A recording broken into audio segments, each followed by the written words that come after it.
त्रिदलं त्रिगुणाकारं त्रिनेत्रं च त्रियायुधं त्रिजन्म पापसंहारम् एकबिल्वं शिवार्पणम् त्रिशाखैः बिल्वपत्रैश्च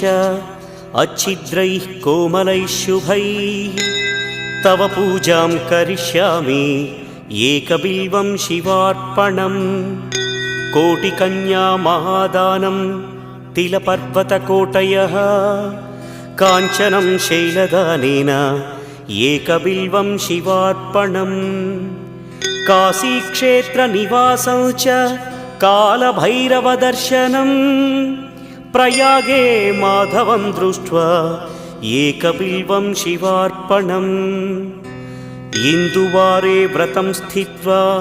निराहारो महेश्वर नक्तं हौष्यामि देवेश एकबिल्वं